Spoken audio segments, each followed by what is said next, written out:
അസ്സലാമു അലൈക്കും. ഭയങ്കര സന്തോഷത്തിലാണ് ഞാൻ. എന്താണെന്നറിയോ, ഞാൻ ഒരു സഹോദരൻ്റെ റിയാക്ടിങ് വീഡിയോ കാണാനിട വന്ന് പെട്ടെന്നാണ് കേട്ടോ.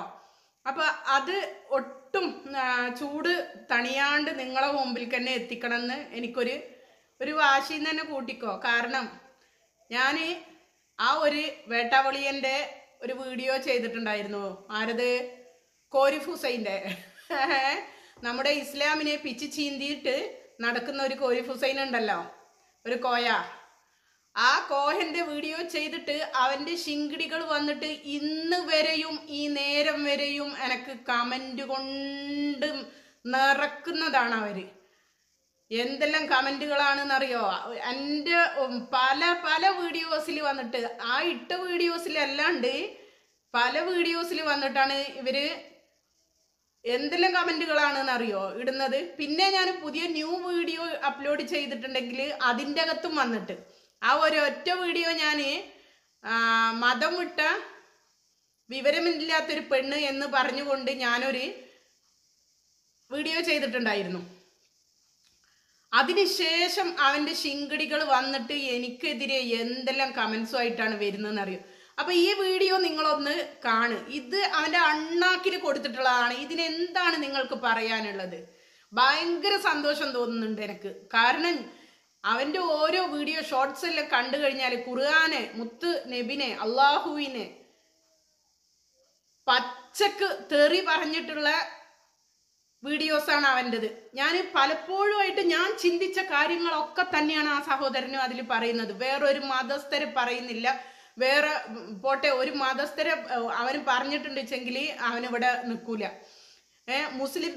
മുസ്ലിമിനെ അല്ലെങ്കിൽ ഇസ്ലാമിനെ തൊട്ട് കളിച്ചാൽ അങ്ങനെയാക്കും ഇങ്ങനെയാക്കും പറയുന്നവരെവിടെ പോയി എന്നല്ല ചോദിക്കുന്നത്. സത്യം തന്നെയാണ്. ഇവന് ഈ വേട്ടാവളിയന് ഇങ്ങനെ അത്രയും ധൈര്യത്തോടെ ജൂതനായിക്കൊണ്ട് അവനക്ക് വേണമെങ്കിൽ അവനക്ക് വേറെ മതത്തിൽ പോവാം, ആരും നിർബന്ധിക്കുന്നില്ല അല്ലെ. പക്ഷേ ഈ ലോകത്തുള്ള സകലമായ മുസ്ലിം ജനതക്കെതിരെയും അവന് ഈ പ്രതികരിക്കുന്നത്, അല്ലെങ്കിൽ അവന് അതിനായിട്ട് ഒരുമ്പിട്ട് നടക്കുന്നത് എന്ന് പറയാം. എന്തെങ്കിലും തെളിവ് അവനെ കൊണ്ട് ഉണ്ടാക്കാൻ സാധിക്കുന്നുണ്ടോ? ഒരു ചുക്കും ഇല്ല. പിന്നെ അവന്റെ വീഡിയോക്ക് താഴെ കമന്റും കൊണ്ട് അവന്റെ വാലാട്ടിപ്പട്ടികൾ വരുന്നുണ്ടെങ്കിൽ അത് മുസൽമാനായിട്ടുള്ള ജനങ്ങളല്ല. അത് നിങ്ങൾ ആദ്യം മനസ്സിലാക്കുക. അപ്പൊ ആ വീഡിയോ ഞാനൊന്ന് കാണിച്ചു തരാം. ഇവിടെ നല്ല ചുണക്കുട്ടികൾ ഉണ്ട് എന്നുള്ളതിന്റെ തെളിവാണ് ആ വീഡിയോ കേട്ടോ. നല്ല ആൺകുട്ടികൾ, ചുണക്കുട്ടികളും ഉണ്ട്. അത് ഇസ്ലാമിൽ മാത്രമല്ല ഹൈന്ദവരിലുമുണ്ട്. അതൊന്ന് നിങ്ങളൊന്ന് കേട്ടു നോക്ക്.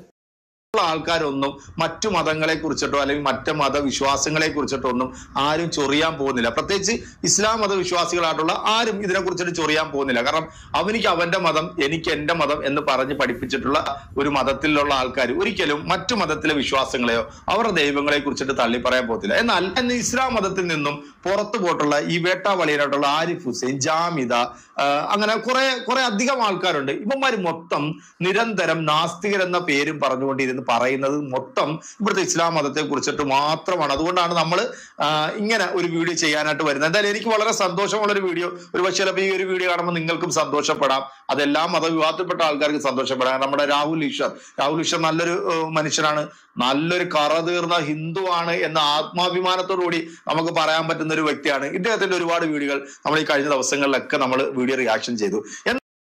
വേണ്ടി അംഗീകരിക്കാം. ഒരു ചോദ്യം തിരിച്ചു ചോദിക്കാം. ഇസ്ലാമിനുള്ള ഒന്ന് രണ്ട് നല്ല കാര്യങ്ങൾ പറയും. ലോകത്തിൽ എല്ലാത്തിനും നന്മയും തിന്മയും കാണും. ഇസ്ലാമിൽ മാത്രമായിട്ട് നിങ്ങൾക്ക് ഒരു നന്മയും കാണാൻ കഴിയില്ല. ആരും ചൂടുള്ള എടുക്കട്ടെ, തണുത്തോളം തൊണ്ട വല്ലാതെ വരണമെന്ന് പോലെ തോന്നുന്നു. മുഖമൊക്കെ കണ്ടേ ബാത്റൂം എല്ലാം പോണം. ആകെപ്പാടം ഒരു വിഭ്രാന്തി പോലെ. രാഹുൽ സർ ചോദിച്ച ചോദ്യം നിങ്ങൾ ശ്രദ്ധിച്ചോ? ഇസ്ലാമിലുള്ള രണ്ട് നന്മ പറയാം. നിങ്ങൾ ഉത്തരം പറഞ്ഞ എന്താണ്? ഇസ്ലാമിന് മാത്രമായിട്ട് ഒരു നന്മയും കാണാൻ കഴിയില്ല. അതിന്റെ ഉത്സാഹം എന്ന് പറഞ്ഞാൽ മറ്റു മതങ്ങളിൽ ഉള്ളതുപോലെ തന്നെ ഇസ്ലാമിലും നല്ലൊരു ചീത്തയുണ്ട്. ഈ സംവാദത്തിന്റെ ഇതിവൃത്തം എന്താണ്? ഇസ്ലാം എന്ന് പറയുന്നത് ഒരു മറ്റു മതങ്ങളുടെ കൂട്ടത്തിൽ കൂട്ടരുത്. ഈ സംവാദത്തിന്റെ തന്നെ ടൈറ്റിൽ കൂട്ടരുത്. ഇസ്ലാം എന്ന് പറഞ്ഞ ടെററിസമാണ്. അതിൽ നന്മയില്ല. മുസ്ലിമീങ്ങൾ നല്ലവരാണെങ്കിലും മുസ്ലിമീങ്ങളെ കേടാക്കുന്നത്, അവർ തീവ്രവാദികളാക്കുന്ന ഇസ്ലാമാണ്. കാരണം ഇസ്ലാം സമ്പൂർണ്ണമായ ടെററിസമാണെന്ന് പറഞ്ഞത് അതേ നിങ്ങൾ തന്നെയാണ് നിങ്ങളുടെ നാവുകൊണ്ട് പടച്ചും പഠിപ്പിച്ചതാണ്. ഇസ്ലാമിന് മാത്രമായിട്ടൊരു നന്മയില്ല, അഥവാ മറ്റു മതങ്ങളിൽ ഉള്ളതുപോലെ തന്നെ ഇസ്ലാമിന് നന്മയുണ്ട് എന്ന ഇക്കാലം അത്രയും ഉച്ചവെച്ചൊക്കെ വെറുതെ ആയി പോലെ കേട്ട. പക്ഷെ ഇസ്ലാമിന് മാത്രമായിട്ട് തിന്മ കാണാം.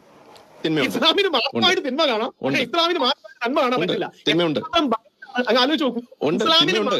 എക്സാമ്പിൾ വേണം, എക്സാമ്പിൾ വേണം, ഇസ്ലാമിന് മാത്രമായിട്ട് എക്സാമ്പിൾ വേണം, എക്സാമ്പിൾ വേണം. വയസ്സാണ്. നോ ഇതിനെയാണ് എക്സാമ്പിൾ വേണം, എക്സാമ്പിൾ വേണം. You can disprove me. ഞാനത് എക്സാമ്പിൾ പറയാം, എന്നെ ഡിസ്പ്രൂവ് ചെയ്യാം. കാഫിറിനെ കണ്ടെടുത്ത് വെച്ച് വെട്ടിക്കൊല്ലണം എന്ന് ഇസ്ലാം പഠിപ്പിക്കുന്നു. വേറെ ഏത് മതത്തിലാണ് അതുള്ളത്? ഇസ്ലാമിന് മാത്രമായിട്ട് തിന്മയുണ്ട്. എന്താണ് ആ തിന്മ? മറ്റൊരു സമൂഹങ്ങളും ഒരു വേദങ്ങളും പഠിപ്പിക്കാത്ത തിന്മ ഇസ്ലാമിന്റേതാണ്. ഇസ്ലാമേതര സമൂഹങ്ങൾ, ഇതര മതവിശ്വാസികളെ നിങ്ങൾ കണ്ടെടുത്ത് വെച്ച് അറ്റാക്ക് ചെയ്യണമെന്ന് ഇസ്ലാമിന്റെ കൽപ്പന. എന്റെ പൊന്നാരിഫെ, ഇതൊക്കെ ക്ലീശയാണ്, തേഞ്ഞൊട്ടിയതാണ്, ഇത് വ്യാജമാണെന്ന് ഈ നാട്ടിലുള്ള സംഘികൾക്ക് വരെ അറിയാം. പക്ഷെ അങ്ങനെ ഒരു കൽപ്പന ഉണ്ടെങ്കിൽ ഏറ്റവും കുറഞ്ഞൊരു മുസൽമാൻ എന്ത് ചെയ്യണം?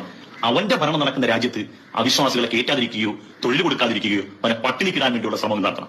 നിങ്ങൾ ചിന്തിച്ചു നോക്ക്, ഈ സൗദി അടക്കമുള്ള രാജ്യത്ത് ജോലി ചെയ്യുന്ന ഇസ്ലാമേതര സമൂഹങ്ങൾക്ക് അവരെ എല്ലാ അവകാശങ്ങളും ലഭിക്കുന്നില്ലേ? ഏറ്റവും കുറഞ്ഞത് കൊല്ലാൻ പറ്റിയില്ലെങ്കിൽ ഏറ്റവും കുറഞ്ഞത് എന്ത് ചെയ്യണം? അവന് അവകാശങ്ങളെങ്കിലും നിഷേധിക്കപ്പെടണ്ടേ? ആ രാജ്യത്ത് വെച്ച് അവിടുത്തെ ഒരു മുസ്ലിം മറ്റൊരു സമുദായക്കാരെ കൊന്നാൽ എന്താ നിയമം? നമുക്ക് ഇപ്പം തന്നെ കോണ്ടെക്സ്റ്റ് നോക്കാം. ഇത് പരിശുദ്ധ ഖുർആനാണ്. 5:33, 34, 35 ഒക്കെ ആണെന്ന് പറഞ്ഞത്. അതായത് ദൈവത്തിനും ദൈവത്തിന്റെ പ്രവാചകനും എതിരെ, അല്ലെങ്കിൽ ആ നാട്ടില് ഏതെങ്കിലും രീതിയിൽ പ്രശ്നങ്ങൾ ഉണ്ടാക്കുന്നവർക്കെതിരെ അവർക്കെതിരെ എന്ത് ചെയ്യാന്നുള്ളൂ. എന്നാൽ 5:32 അടക്കമുള്ള കോണ്ടെക്സ്റ്റ് എന്താ? ഒരു രസകരമായ വാക്ക് പറയുന്നത്, ചിൽഡ്രൻ ഓഫ് ഇസ്രായേൽ, ഇസ്രായേലിന്റെ സന്തതികളിൽ എക്സെപ്റ്റ് ഫോർ അതായത് ആ നാട്ടിൽ അതായത് കൊലപാതകത്തിന്റെ ഇത് കോണ്ടെക്സ്റ്റ് ആണ്, വരിയുടെ കോണ്ടെക്സ്റ്റ് ആണ്. നിരപരാധിയായ ഒരു മനുഷ്യനെ കൊല്ലുകയാണെങ്കിൽ അത് എല്ലാ മാൻകൈൻഡിനെയും കൊന്നതുപോലെയാണ്. അല്ല, ഒരുവനെ രക്ഷിച്ചാൽ അവൻ എല്ലാ മാൻകൈൻഡിനെ രക്ഷിച്ച പോലെയാണ്. ഇതിന് കോണ്ടെക്സ്റ്റ് എന്നൊരു കാര്യമില്ലേ? ഇനി ഞാൻ തിരിച്ച് ഒരൊറ്റ വരിയിൽ കോണ്ടെക്സ്റ്റും കൂടെ പറയാം. ഞാനൊരു പ്രവാചകനെന്നോ ദൈവാവതാരമാണെന്ന് ഒരു നിമിഷത്തേക്കും കരുതുക. ഞാൻ വന്നിട്ട് പറയുകയാണ്, എപ്പോഴൊക്കെ എന്റെ മതത്തിനും എന്റെ വിശ്വാസത്തിനും അല്ലെങ്കിൽ നാശം സംഭവിക്കുന്നുവോ, എപ്പോഴൊക്കെ എനിക്കെതിരെ മറ്റു മതക്കാർ ഉയരുന്നുവോ, ഞാൻ എപ്പോഴൊക്കെ അവതരിച്ച് നിങ്ങളെ എല്ലാം കൊല്ലും. എന്നിൽ വിശ്വസിക്കുന്നവരെ ഞാൻ രക്ഷിക്കും, ബാക്കിയുള്ളവരെ കൊല്ലും എന്ന് പറഞ്ഞാൽ I may sound like an extremist. സംശയമില്ലല്ലോ. ഇതാണ് ഭഗവത്ഗീതയിലെ ഏറ്റവും പ്രമുഖമായ വാക്യത്തിന്റെ ഏറ്റവും മോശമായ വ്യാഖ്യാനം. യഥാ ധർമ്മസ്യ ഗ്ലാനിർഭവതി ഭാരത അഭ്യുത്ഥാനം അധർമ്മസ്യ തഥാത്മാനം സൃജാമ്യഹം. അതായത് എപ്പോഴൊക്കെ ധർമ്മത്തിന് നാശം സംഭവിക്കുന്നുവോ ഞാൻ അപ്പോഴൊക്കെ വന്ന് നിരപരാധികളെ രക്ഷിക്കും, അധർമ്മികളെ ഇല്ലാതാക്കും. ഇത് ധർമ്മം എന്ന വാക്ക് മാറ്റി മതമെന്ന വാക്കിട്ട് എന്റെ കോണ്ടെക്സ്റ്റ് കൊണ്ടുവന്ന് എപ്പോഴൊക്കെ എന്റെ മതത്തിലെ ആൾക്കാർ ബുദ്ധിമുട്ടുണ്ടാവുന്നുവോ ഞാൻ ബാക്കിയുള്ളവരെ കൊല്ലുമെന്ന് പറഞ്ഞാൽ ശ്രീകൃഷ്ണ മോശക്കാരനായില്ലേ? ഇവിടെ കോണ്ടെക്സ്റ്റ് കാര്യമില്ലേ? ഈ കോണ്ടെക്സ്റ്റ് കാണാതെ വരികളും വാക്കുകളും അടർത്തി മാറ്റി ഇത് മോശമാണെന്ന് ചിത്രീകരിക്കുന്നത് നമ്മുടെ ഭാഗത്തു നിന്നുള്ള ഒരു ഇന്റലക്ച്വൽ ഡിസോണസ്റ്റി കൂടെയല്ലേ? മകതയൊന്നും ചെയ്തിട്ടില്ല, പക്ഷെ നിനക്ക് ജന്മം തന്ന ആ പാവ മനുഷ്യനില്ലേ, അയാൾ സത്യത്തിൽ നിന്നെ ഓർത്ത് ദുഃഖിക്കുന്നുണ്ടാകും. ഇത് ഏറ്റവും വലിയൊരു ദുരന്തമാണ് നീ എന്നുള്ളതാണ് സത്യത്തിൽ ആ മാതാപിതാക്കൾ ഇപ്പൊ നിന്നെ ഓർത്തിട്ട് ദുഃഖിക്കുന്നുണ്ടാവും. അതാണ് എന്ത് വെള്ളം കുടിക്കുന്ന ഹുസൈനെ നിങ്ങൾക്ക് കാണാൻ സാധിക്കും, ദാഹിക്കുന്ന ചടുലമായ ഭാഷയിലൂടെ രാഹുൽ ഈശ്വറും നിന്ന് സംവാദത്തിൽ ഏർപ്പെടുമ്പോ ഹാരിഫ് ഹുസൈന് വെള്ളത്തിന് ദാഹിക്കുന്ന, മറുപടി പറയാൻ വൈകുന്ന, ഉത്തരം മുട്ടുന്ന, കൊഞ്ഞനം കുത്തുന്ന നിങ്ങൾ കാണുന്നുണ്ടാവും. അതെല്ലാം എനിക്കായിട്ട് ഇനി ഒന്നും പറയാനില്ല. കാരണം അവർ പൊളിച്ചടുക്കിയിട്ടുണ്ട്. എന്നോട് ഒരാള്, അവന്റെ ശിങ്കിടിയായ ഒരാൾ ഇതിൽ വന്നിട്ട് എന്നോട് കമന്റ് ഇട്ടത് എന്താണെന്നറിയോ? ആരിഫ് ഹുസൈനുമായി ഒരു സംവാദത്തിന് നിങ്ങൾ റെഡിയാണോ എന്ന് ആരിഫ് ഹുസൈൻ നിങ്ങളോട് ചോദിക്കാൻ പറഞ്ഞു. ആ സമയത്ത് ഞാൻ ആ സ്പോട്ടിൽ തന്നെ ഞാൻ എന്ത് പറഞ്ഞു? ഞാൻ റെഡിയാണ്, നമ്പർ ഇങ്ങ് കൊണ്ടാ എന്ന് പറഞ്ഞു. എൻ്റെ വിലപ്പെട്ട സമയം ഞാൻ പറയട്ടെ, എന്തിന് ഞാൻ ആ മൊയന്തിനും വേണ്ടിയിട്ട് ചെലവാക്കണം? തരക്കേടിലെ എന്തെങ്കിലും വാസ്തവമുള്ള അല്ലെങ്കിൽ വസ്തുനിഷ്ഠമായ എന്തെങ്കിലും ഒരു കാര്യമാണ് പറയുന്നെങ്കിൽ ഓക്കെ. ഇത് ഒരു തെളിവില്ല.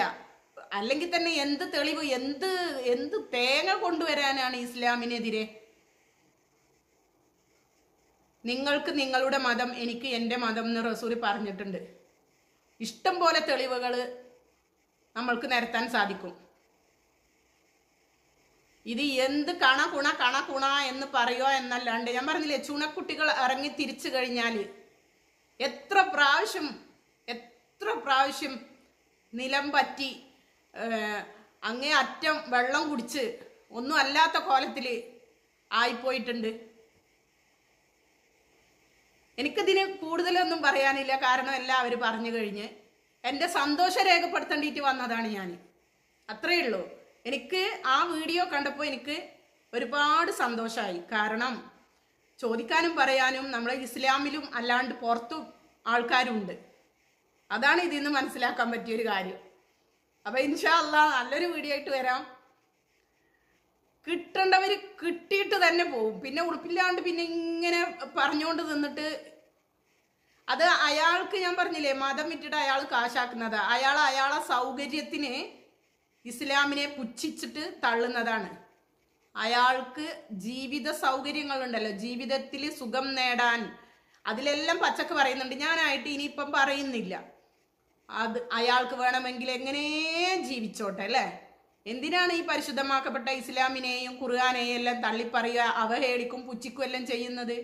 വേറൊരു മതത്തിനെ പറയുന്നില്ല, അതാണ് രസം. അയാൾക്ക് ഇസ്ലാമിൽ നിൽക്കണ്ടെങ്കിൽ വേണ്ട പോട്ടെ, നിർബന്ധിക്കുന്നില്ലല്ലോ.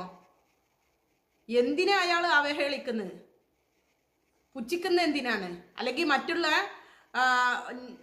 ജനങ്ങളെ ഇതിൽ നിന്നും വഴി തെറ്റിക്കുന്ന എന്തിനാണ്? വെറുപ്പിക്കുന്ന എന്തിനാണ്? ഇല്ലാ കഥകൾ പറഞ്ഞ് പരത്തുന്ന എന്തിനാണ്? തീവ്രവാദമല്ലേ ഇത്? ഇതിനെതിരെ ഞാൻ പറയട്ടെ, യുവാക്കൾ പ്രതികരിക്കണം, മുസ്ലിം യുവാക്കൾ പ്രതികരിക്കണം. അത്രേ എനിക്ക് പറയാനുള്ളൂ.